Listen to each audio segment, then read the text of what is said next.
Have you noticed that absolutely every religious apologetics meme is a lie, being at least a fundamental misunderstanding and or projection? Take this one, for example. Atheism, the belief that matter magically became aware.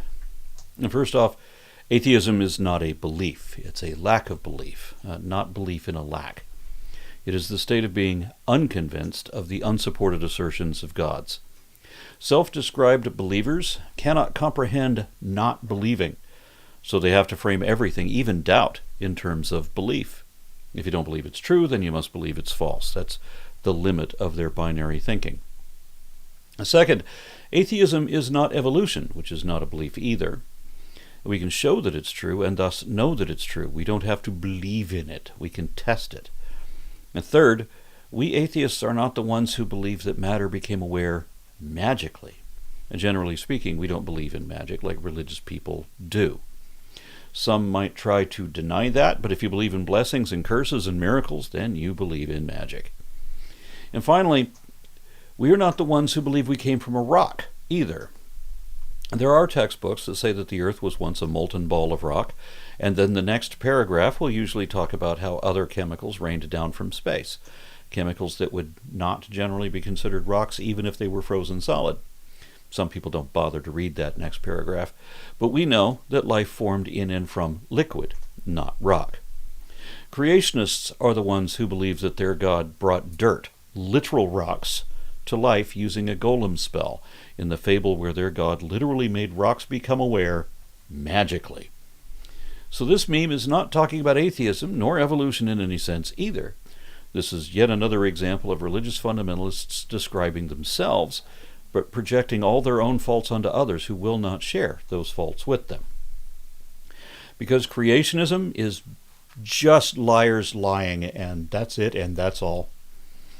Yet I continue trying to reason with the unreasonable on social media in the apparently futile hope that one of them might eventually argue in good faith if they are sincere in their beliefs.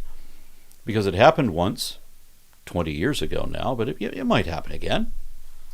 I mean, I do regularly get messages from former believers thanking me for helping them reason their way out of delusion, so that happens often enough to keep me going. But what almost never happens is when the deluded honestly admits or corrects a mistake during our discussion. It has happened sometimes that even the people I debated with deconvert later, but usually only after months of uncomfortable reflection. This week's cognitively stunted runt posted this meme, and they said that it takes a lot of blind faith to not believe what we do not believe, which is just more projection. They know that they're the ones who believe on blind faith, and they know how dishonest that is, and that it's indefensible, too. So they project all their own faults onto us and accuse us of whatever they're doing, arguing as if we are them and they are us. And this particular twit and I got to talking about this meme, debating it, and they promised to be honest, but of course they resumed lying immediately and continuously thereafter, pretending as if evolution cannot be tested and that radiometric dating was unreliable, the usual reality denial. And this one said that evidence of evolution was deceptive, which is ironic coming from a creationist where deception is their whole game. Their belief system is based entirely on lies and nonsense with not one word of truth to it whatsoever. Nothing we can objectively show to be true, just empty assertions of impossible absurdity, frauds, falsehoods, and fallacies. That's all creationism is. So when they say that science is deceptive, they're projecting again. This twit agreed to take my challenge to prove evolution, but they failed at the start of the first round, like creationists typically do. Not just because they lied constantly and habitually refused to answer any direct questions, no matter how often repeated, but also because they refused to accept the actual definition of evolution used by all secular science education sources. Creationists always reject the real definition because they know they can only argue a straw man rather than what evolution really is. This twit even refused to use scientific jargon, insisting instead on using creationist science terms, which is not only an oxymoron because there's no such thing as creation science, but it literally means talking nonsense, deliberately misusing every term for the purpose of equivocation, distortion, and moving the goalposts. They use the same words that scientists do, but with entirely different, deliberately distorted meanings, which they will not define and cannot defend, and they will never accept corrected definitions either. This is a deliberate strategy. In my first moderated debate against a creationist, I wanted to first post definitions of the terms being used so that we don't talk past each other. But that is precisely what my opponent wanted to do. So he refused, saying that these terms should remain undefined so that the audience can decide for themselves what they think these words should mean. What better admission of the intended deception, right? Because you know that you're going to apply a different meaning, a hidden meaning to all of these terms, one that doesn't match the science at all, but only matches anti-science propaganda that your audience has only ever heard from religious apologists, not from any secular science classroom. I also challenged this twit to show anything that was both factually accurate and supportive of creationism, another challenge unanswered in forever. But of course they had to dodge that challenge too, with more lies, ironically, like a lot of lies. Because when your position is based on make-believe, then you can't let any reality in. You gotta stuff your mind with falsehoods. So we went to the phylogeny challenge, where I challenged believers to justify their claims of created kinds. And that challenge, too, remains unanswered since 2011. But on this topic, the twit said something interesting, an argument that I don't think I've ever heard before. I asked them to define what a kind is, but they wouldn't do that either. Creationists refused to use consistent definitions that could be immediately disproved. No, they have to remain as vague as a horoscope. So sticking with that tactic of deliberately dishonest distortion, the twit instead gave an example instead of a definition. They said that elephants are one kind and honey badgers are another. It still doesn't tell us what a kind is, does it? Does it mean mammal? And while there are 3 species of elephants alive today and several more in the fossil record, there's only 1 species of honey badger. So why even bring that up for comparison? The twit's reasoning was that a honey badger cannot give birth to an elephant. So a Laurasiatherian mammal in the clade Boreoeutheria cannot produce an Afrotherian mammal within the clade Atlantogenata, an entirely different lineage, about as far apart as it is possible for placental mammals to be. Does that in any way explain what a kind is? Of course not. Especially when you remember that an Asian elephant cannot produce an African bush elephant, nor a forest elephant either. Even after that was explained to them, the twits still wouldn't provide a definition. They just gave more examples that don't work.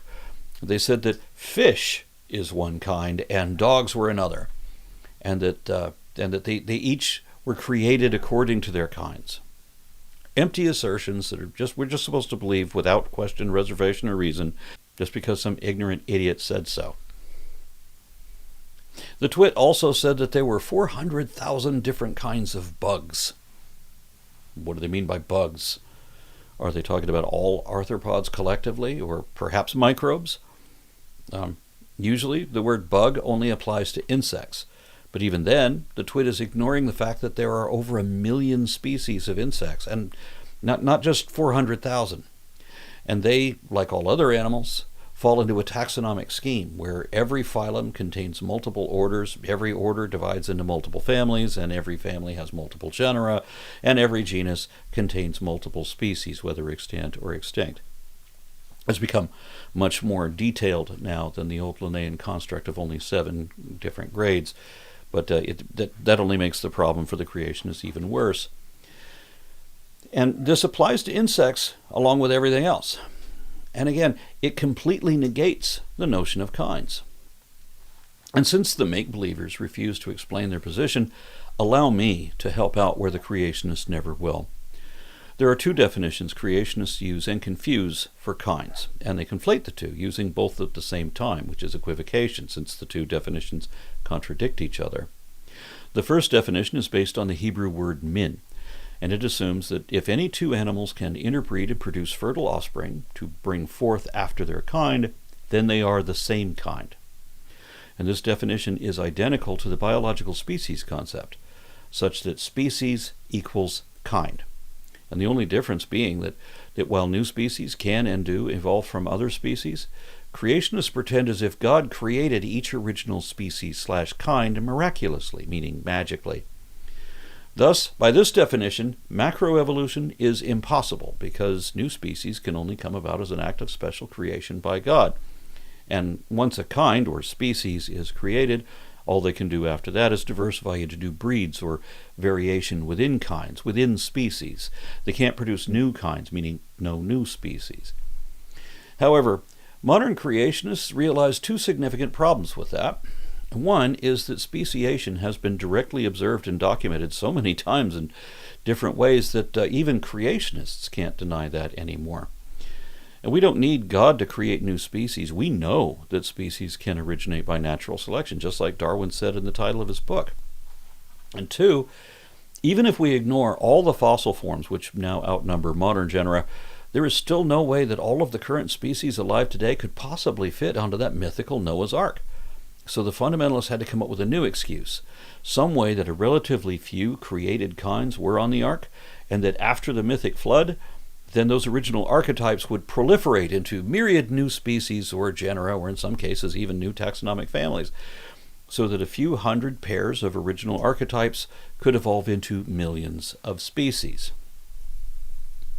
Thus, the make-believers came up with a new definition of kinds, one that allows for speciation, not just macroevolution, but extra, super magnified mega-evolution at hyperspeed, where tens of millions of years of evolution is accomplished in just a couple of centuries, at most.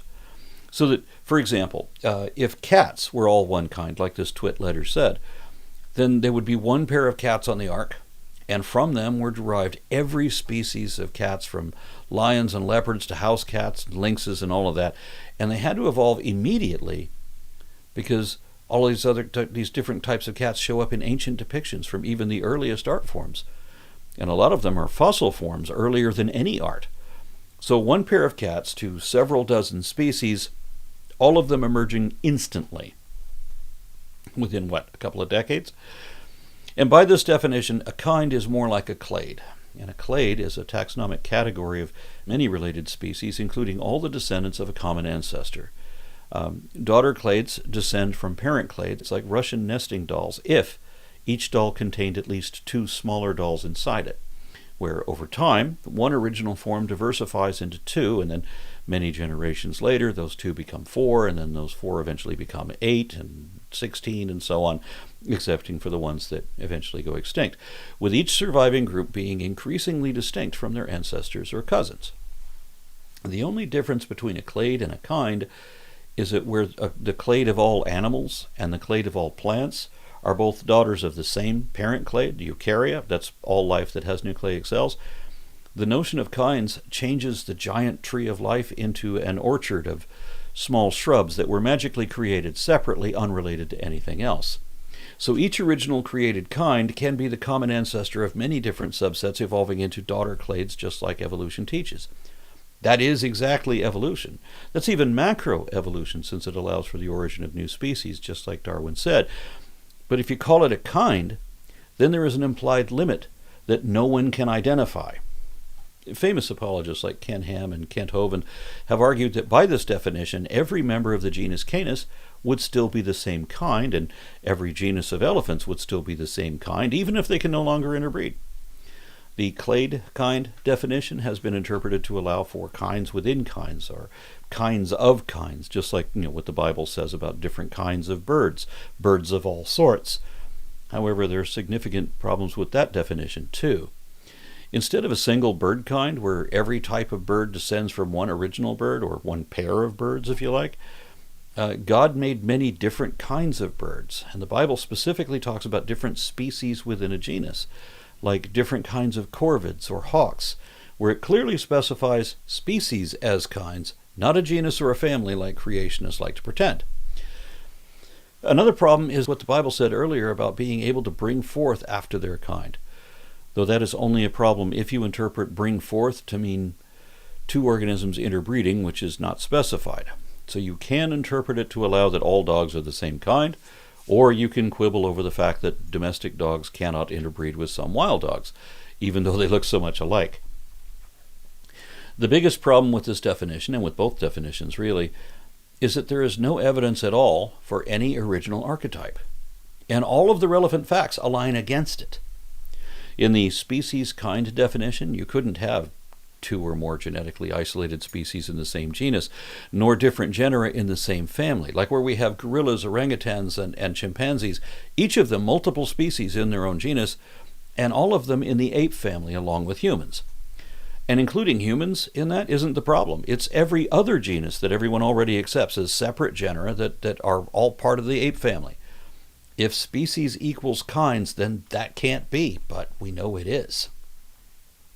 There are many unambiguous examples that contradict the notion of species kinds. The clade kind definition seems a safer bet, but once you get into paleontology or phylogenetics, then you have the same problem, just pushed back a bit. Now you can accept all the other great apes as apes, but you still have to come up with an arbitrary exclusion for humans. And even if you propose that great apes are a kind, they're still a subset of apes in general. If all apes, except for humans arbitrarily, are one kind, then they're still a subset of Old World monkeys, Catarrhini, with plenty of genetic proof of that relationship, on top of a suite of intermediary forms in the fossil record. So both definitions contradict each other and the facts, and neither definition works on its own either. But I was still surprised to see that this twit chose the weaker option when they said that speciation has never been observed. That was the traditional interpretation 100 years ago, before we knew better. But it still surprised me, because Ken Ham, CEO of Answers in Genesis, and even this twit's declared hero, the convicted fraud and charlatan Kent Hovind, both admit that speciation has been directly observed and documented, and that variations within species and even creation of new species is possible and has been observed. That is science and is no problem for Bible believers, who say that God clearly said they will always bring forth after their kind. That was Kent Hovind using the clade kind definition, admitting to speciation, though he denies that that means that he supports macroevolution because he refuses to understand what the words mean, and because he also believes that evolution means one individual thing giving birth to a completely different kind of thing that's somehow so different from its parents that it's not even related to them anymore. So it's surprising that my misguided interlocutor, if I may be inappropriately polite in calling them that, has chosen a position that is so weak, so indefensible, that even Kent Hovind had to give it up. I don't know which examples of observed speciation that Ham or Hovind were thinking of, but I told their minion that there are many examples we can talk about, not just in the lab and even in the field, but also over the history of agriculture and livestock engineering. But they wouldn't bite. At least I know now which definition they're using. Not that it mattered, I would have won either way. It's just impressive when someone digs their foxhole at the base of a cliff where my snipers can see right in there. So let the games begin. I pressed them. You said that all dogs are the same kind? Does that just refer to domestic dog breeds or every species in the canid family? What about all fish? Are they all the same kind? Can you even define what a fish is? Because that's a tougher question than you think. They ignored all my questions, of course, as believers typically do. All they said was that kinds are where creationists will use evolution, and that from the common ancestor of the elephant kind or cat kind, there will be many breeds, just like with dogs. So he thinks that all cats are one kind, meaning that lions and tigers can interbreed with ocelots or cougars and produce fertile offspring in every case? Seriously? No, they can't. So we are talking about different species, where even if they can be crossbred in captivity, where they wouldn't interbreed in the wild, they still will likely only produce infertile hybrids. That makes them different species, not breeds. Thus, by his own definition, they have to be different kinds. And likewise, we know that the family Canidae is a lot more than just wolves and the domestic dogs that were bred from wolves. There are many distinct species of dogs, too, canids that were never wolves. This twit simply lied out of ignorance, saying that all dogs were merely breeds of the same species and that all the elephants were breeds of the same species, until I pointed out they can't interbreed. The African painted dog, the Asian raccoon dog, the South American bush dog, and they cannot interbreed with each other, nor with the North American wolf, nor with the Australian dingoes either, because they have grown or evolved too far apart genetically. The same goes for elephants. Are they all the same kind? There's one surviving species of Asian elephants in the genus Elephas and 2 species of African elephants in the genus Loxodonta. They can't interbreed, and for the same reason, they're evolutionary divergents. Different breeds in the same species can interbreed, producing a mutt, like a blend of the 2 of them. If different species are in the same genus, they might be able to interbreed in captivity, where they won't if given a free choice, but their offspring are usually infertile hybrids. 2 species in different genera are usually too genetically distinct to produce anything viable at all, because that's how evolutionary divergence works. The longer they grow apart, the higher the odds against interfertility. In all the centuries that people have kept African and Asian elephants, there's only ever been one reported hybrid between them, and that one died within days due to genetic defects. So it's not really an exception, is it? It's a confirmation that African and Asian elephants cannot bring forth after their kind.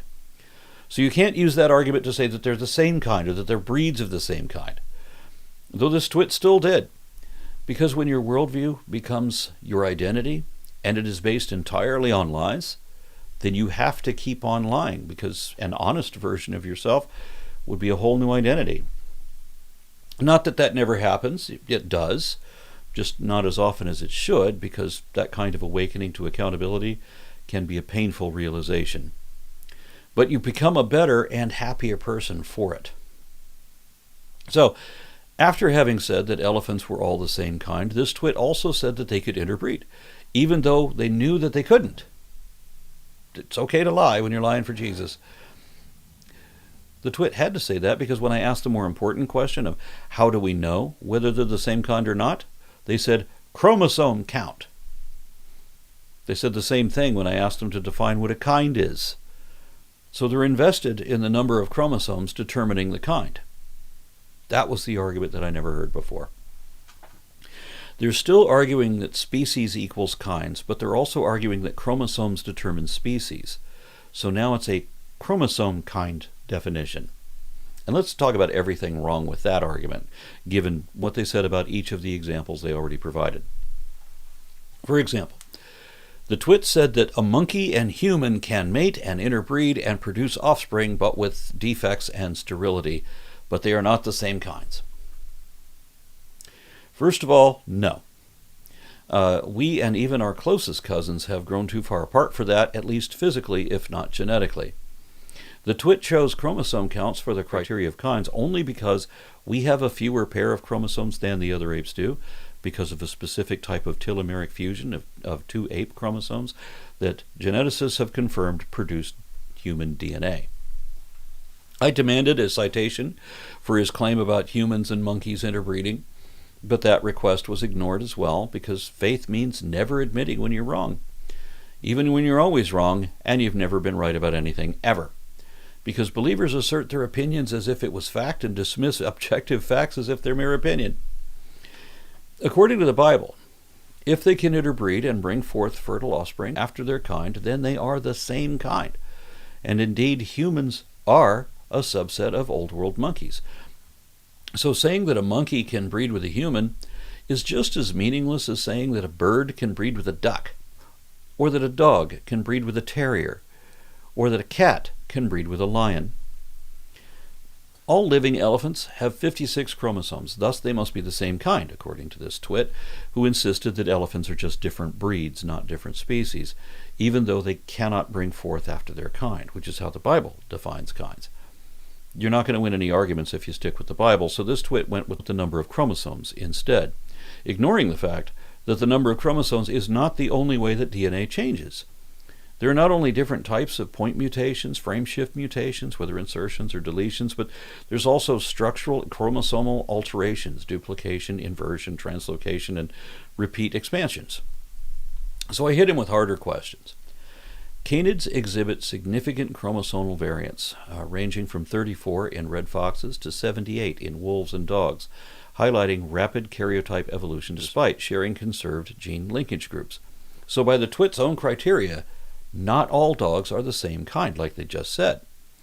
Both domestic dogs, Canis lupus familiaris, and African painted dogs, or African wild dogs, Lycaon pictus, possess 78 chromosomes arranged in 39 pairs, 38 autosomes, and 2 sex chromosomes. Yet, they are genetically distinct and cannot interbreed, making them different species. They're genetically isolated. They can't intermix. So by every criteria, elephants are different species too, not different breeds. And that's just when we're talking about the elephant species that are still alive today, because Proboscidea, the taxonomic order of elephants, includes a whole lot of not quite elephants that are definitely different species from elephants, but they are also definitely biologically related to elephants as well. They weren't created separately. They obviously evolved from a common ancestor. In fact, it's so obvious that even Ken Ham of Answers in Genesis admits that the entire Proboscidean order has to be the same kind. And Kent Hovind also admits the same sort of exceptions. Remember that this person advocating the chromosomes kinds definition also declared that Kent Hovind was their hero. However, in a debate with me, Hovind argued that all butterflies were one kind, separate from moths, which he said were another kind. Though butterflies vary from as few as 10 chromosomes to as many as 229. That's a huge amount of variance for one kind, don't you think? So they can't all be the same kind, can they? But they are definitely all related, though, by evolution, not by magic. Likewise, when I said that bears and seals were related, Hovind argued that bears were a different kind from seals, as if bears are one kind and seals are another. Yet seals can have 32 chromosomes, or 34, or even 36, while bears range from 42 to 74. How can the seal kind have 3 different chromosome counts? How does the bear kind have such a wide range in their chromosome counts? Evolution causes several distinct types of variants in the genome, not just through polyploidy, aneuploidy, fission, or fusion to change the number of chromosomes. There's lots of other changes that can be made as well. Let's look at llamas and camels. They both have 74 chromosomes, and they are clearly, obviously related to each other, but you can't call them the same kind because the only hybrid ever produced between them had to be done with artificial insemination and other laboratory procedures. If they were the same kind, then they could just bring forth without all of that. And if they were different kinds, then even using artificial insemination still wouldn't work. The twit said that cats were a kind. Lions, Panthera leo, and tigers, Panthera tigris, both possess 38 chromosomes, 19 pairs. Yet despite having the same diploid number, their chromosome structure doesn't quite match, specifically referring to a parocentric inversion of chromosome number 6 and significant differences in banding patterns. Yet they still produce living hybrids. And we expect this sort of thing with evolution because of the way that it works on divergence, but not with creationism, where such a range is not supposed to be possible. So I asked the twit to explain how creation science explains this, but answer came there none. They even said that all fish were one kind. But fish is an enormous taxonomic category, with chromosome counts ranging from as few as 42 all the way to 447. So that was just a stupid thing for them to say. But creationists don't make good arguments or sound reasoning. The twit said that if they have the same number of chromosomes, then they're the same kind. Yet each of the proposed kinds has a chromosomal variance, when the twit says that they shouldn't. And it's not just that different variants of each kind cannot successfully breed with close members of these alleged kinds, even when they have the same number of chromosomes, like the twit and the Bible both says they should. Because remember, the twit also said that if they don't have the same number of chromosomes, then they are different kinds. Yet we even have examples of chromosomal variants within interfertile members of the same species. Common horses, Equus ferus caballus, have 64 chromosomes. A subspecies, the Mongolian wild horse, also known as Przewalski's horse, among other things, have 66 chromosomes. Yet they can interbreed with common horses, and their offspring are fertile. So are these different kinds, even though they're literally the same species? And since this is the year of the horse, I should mention that mules are usually sterile hybrids of horses and donkeys and cannot interbreed. This was long used as an argument against evolution by creationists who didn't know what evolution is, because they imagined that new species were supposed to come from crossbreeding existing species. They got that exactly backwards. It's not that two species blend to become a third, it's that one species, one original species, diversifies to become two and then four and so on ad infinitum. But now, because of evolutionary dynamics, we know that sometimes mules can be fertile. So even the creationist straw man about them is wrong. The chromosomal variance between horses and donkeys is the primary reason for the sterility of their hybrid offspring, the mule. Horses, Equus caballus, have 64 chromosomes, while donkeys, Equus asinus, have 62. However, rare instances of fertile female mules, molly mules, have been documented, and these rare instances occur when a mule produces eggs with an even number of chromosomes, occasionally allowing them to produce offspring, typically when bred back to a stallion or donkey. So mules can have variable chromosome counts and consequently sometimes can interbreed with either horses or donkeys, albeit rarely. Now, according to creationist twits, that would make horses, donkeys, and mules all different kinds. Or, in those rare instances where a mule can have an even number of chromosomes, that if it has 62, then it's the part of the donkey kind. And if it has 64, then it's part of the horse kind. And then since mules can have 62, 63, or 64, then that means that mules, some of them, are a different kind from other mules.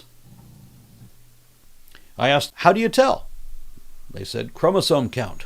But that obviously doesn't work, does it? Look for another example of the muntjac. This is a weird little Asian deer that barks like a dog, and the males have saber teeth, like little tusk-like canines. The Chinese muntjac have 46 chromosomes. But the black muntjac has experienced profound chromosomal fusion, so that they can have as few as 8 chromosomes. Interestingly, the females have 8 chromosomes, while the males have 9. The Indian muntjac has even less. Females have only 6 chromosomes, while the males have 7. According to creationist twits, these are 3 different kinds of fanged barking deer. In fact, according to creationist criteria, male Indian muntjacs are a different kind from female Indian muntjacs, and male black muntjacs are a different kind from female black muntjacs. I even offered a study showing how evolution accounts for all this, but it was ignored too, of course. And finally, I asked, will you now admit that what you were saying about chromosomal counts determining kinds, it doesn't work for all the reasons already listed, as well as the fact that male muntjacs have to be the same kind as the females of the same species?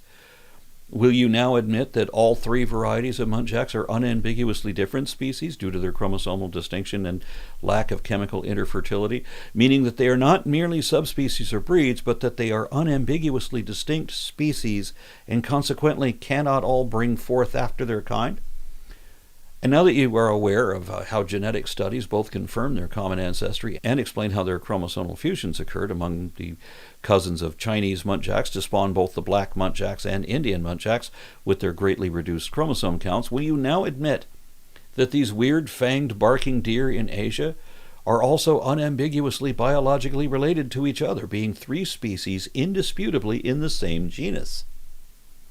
However, of course, there was no concession, no admission of error, because faith means never admitting when you're wrong. If you can't dodge or deflect or disappear, then double down, repeating all the same lies that were just disproved.